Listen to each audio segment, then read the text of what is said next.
అందరికీ నమస్కారం. నేను మీ గోపాల్ అయ్యంగార్. శ్రీమతి రామానుజాయ నమః. 15వ తారీఖు డిసెంబర్ నుంచి 21వ తారీఖు డిసెంబర్ వరకు మేషరాశి నుంచి మీనరాశి వరకు వార ఫలాలు ఎలా ఉందో ఈరోజు మనం తెలుసుకుందాం. ఈ వారం గ్రహాల స్థితిని బట్టి చూసుకుంటే సూర్యుడి యొక్క మార్పు వృశ్చిక రాశి నుంచి ధనుసు రాశిలోకి ప్రవేశించడం జరుగుతుంది. ప్రతి నెల కూడా 16వ తారీఖు నాడు సూర్యుడు ఒక్కొక్క రాశిని మారుతూ ఉంటాడు, 30 రోజులకు ఒకసారి. దాని వివరాలు మనం తెలుసుకుందాం. అలాగే ఈ వారం గ్రహస్థితులు చూసుకుంటే వృషభ రాశిలో గురువు, అలాగే కుజుడు వచ్చేసి కర్కాటక రాశిలో, కన్యా రాశిలో కేతు, అలాగే బుధుడు వృశ్చిక రాశిలో, సూర్యుడు ధనుసు రాశిలో, శని కుంభరాశిలో, రాహు వచ్చేసి మీనరాశిలో సంచరిస్తున్నారు. చంద్రుడు వృషభం, మిథునం, కర్కాటకం, సింహం వరకు ప్రయాణిస్తున్నారు.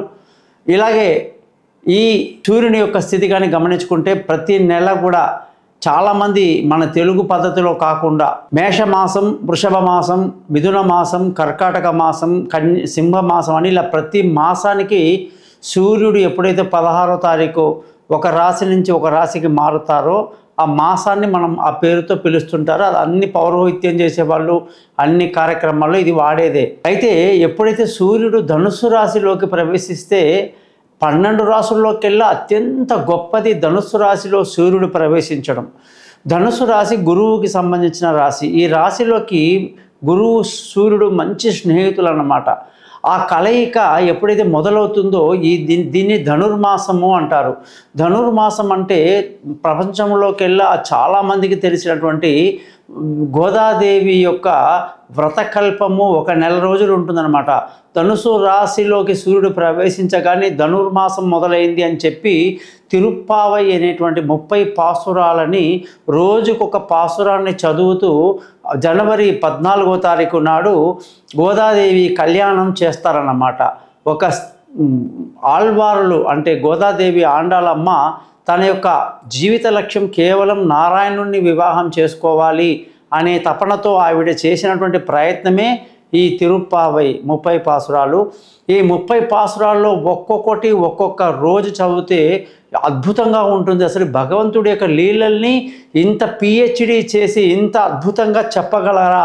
దీనికి విష్ణు సహస్రనామం, లలితా సహస్రనామాలు, వేదాలు, ఉపనిషత్తులు ఏవి పనికిరావు. ఈ 30 పాసురాలు దాని అర్థం చదువుకుంటే కృష్ణుడితో మనం ఏకమైపోయి ఆయనతోనే మనం ఉండడం అనేది అద్భుతంగా చెప్పడం జరుగుతుంది. ఈ విషయాలన్నీ ప్రతి రాశిలో మనం తెలుసుకుందాం.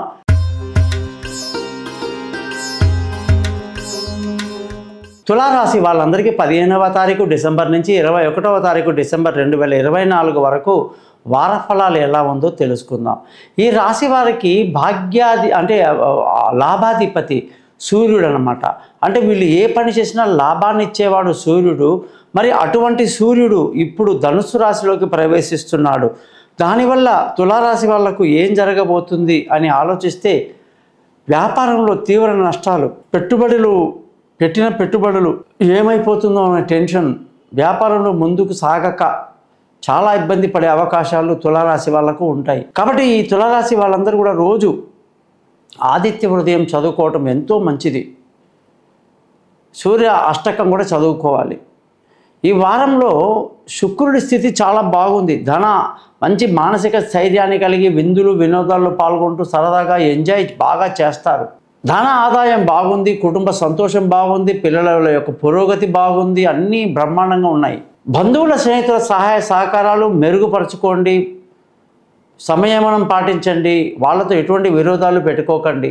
విలువైన వస్తువులు, వాహనాలు ఏదైనా సరే కొనటానికి ఎంత అనుకూలంగా ఉంది పరిస్థితి. మంచి ఆర్థికంగా ఎదగడానికి అవకాశాలు బాగున్నాయి. స్థిర చరాస్తులు పెంచుకోవడానికి బాగా అనుకూలంగా ఉంది. తల్లి ఆశీస్సులు, ఆరోగ్యం బ్రహ్మాండంగా ఉంటుంది. సంతానం డెవలప్మెంట్, వాళ్ళ అద్భుతమైనటువంటి పెర్ఫార్మెన్స్ మీకు ఎంతో ఆనందాన్ని కలిగిస్తుంది. విదేశీ చదువులు, దూర ప్రయాణాలు, తెలివైన నిర్ణయాలతో ఈ వారం అంతా ఆనందంగా గడుపుతారు. ఆరోగ్యం పట్ల ఎప్పుడూ కొంత జాగ్రత్త వహించండి. ఆహారం నియమాలు పాటించండి. అప్పులు తీర్చే మార్గం గురించి ఆలోచిస్తారు. అలాగే శత్రువుల మీద కన్నేసి ఉంచడం ఎంతైనా మంచిది. భార్యాభర్తల మధ్య చక్కటి సయోధ్య కలిగి సంతోషంగా ఆనందంగా ప్రేమ రాగాలతో బాగుంటారు. ప్రేమికులకు ఎంతో అనుకూలమైన కాలం. వాళ్ళ మనసులోని మాట పెద్దలకు ఒప్పించుకునేటువంటి అవకాశం ఉంది. దూరంగా ఉన్న భార్యాభర్తలు కలుసుకోవడమే కాదు, పెళ్ళి కాని వాళ్లకు పెళ్ళి కుదరటం, పార్ట్నర్షిప్లో వ్యాపారాలు బాగా కలిసి రావటం లాంటివన్నీ బాగా జరుగుతాయి. అదృష్టం ఈ వారం చూసుకుంటే తులారాశి వాళ్ళకి మంచి అదృష్టం ఉంది. తండ్రులు, పెద్దలు, మామూళ్ళ యొక్క సహాయ సహకారాలు బాగుండి వాళ్ళ నుంచి రావాల్సిన ఆదాయము, డబ్బు చేతికి అందుతుంది. ధర్మం గురించి ఆలోచిస్తారు, ధర్మచింతన చేస్తారు. ఉద్యోగం చేసే వాళ్ళందరికీ చక్కటి వారంగా చెప్పాలి. ప్రమోషన్లు, ఇంక్రిమెంట్లు, పై అధికారుల ప్రశంసలు, ఉద్యోగంలో కొత్త కొత్త మార్పులు, అవకాశాలు అన్నీ బ్రహ్మాండంగా ఉంటాయి. వ్యాపారం చేసే వాళ్ళకి నష్టం తీవ్రంగా ఉంటుందని ముందే చెప్పాను. ఆదిత్య హృదయం చదవాలని కూడా చెప్పాను. ఖర్చుల విషయానికి వస్తే అధికంగా ఉండే అవకాశాలు ఈ రాశి వాళ్లకు విపరీతంగా ఉంది. ఈ రాశి వాళ్ళందరూ రోజు లక్ష్మీ మంత్రాన్ని ఖచ్చితంగా చదువుతూ ఆదిత్య హృదయం చదువుకోవటం. సూర్యుడి యొక్క స్థితి బాగాలేదు కాబట్టి, ఇక కుజుడి స్థితి బాగుంది, గురువు యొక్క స్థితి బాగాలేదు కాబట్టి గురు మంత్రాలు కూడా రోజు 16 సార్లు చదువుకోవటం మంచిది. శని చాలా ఫేవరబుల్గా ఉన్నాడు, అలాగే కుజుడు బాగున్నాడు, శుక్రుడు బాగున్నాడు, బుధుడు బాగున్నాడు, చంద్రుడి సహాయం బాగుంది.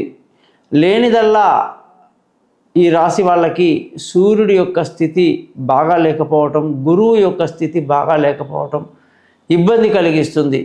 అందుకే మీ జాతకాలు తెలుసుకుంటే దాంట్లో మనకు అనేక విషయాలు ఉంటాయి. మీ లగ్నం, నక్షత్రం, రాశి, దశ అన్నీ చూసి ఏ పరిస్థితిలో మనం బయటపడాలి, ఏ సమస్యలు వచ్చినా అందులో నుంచి ఎలా ఆలోచించి మనం చేయాలి అనేటువంటివన్నీ కూడా మనకు ఉంటాయి. కాబట్టి మీరందరూ మీ డీటెయిల్స్, పేరు, డేటు, టైం ఈ నెంబర్కి వాట్సాప్ చేయండి. జాతకం రెడీ చేసి మీతో ఫోన్లో మాట్లాడి పరిహారాలు చెప్పి జాతకాన్ని మీకు పీడిఎఫ్ చేసి మెయిల్ చేయటం కూడా నేను రెస్పాన్సిబిలిటీ తీసుకుంటా. ఏ సమస్య ఉన్నా దానికి పరిహారం చెప్తాను. thesimple.astrologer.com అనే ఈ ఛానల్ని సబ్స్క్రైబ్ చేయడం మాత్రం మీరు ఎప్పటికీ మర్చిపోకండి. నేను మీ శ్రేయోభిలాషిని, మీ కుటుంబంలో ఒక మనిషిని. అనేక రోజులుగా నన్ను మీరు ఆదరిస్తున్నారు. ఆ ఆదరణతో నేను చాలా సంతృప్తినయ్యాను. మీరు సుఖంగా ఉండాలి, మీ సుఖం చూసి నేను సుఖంగా ఉండాలి. నమస్కారం, గోపాల్ అయ్యంగార్.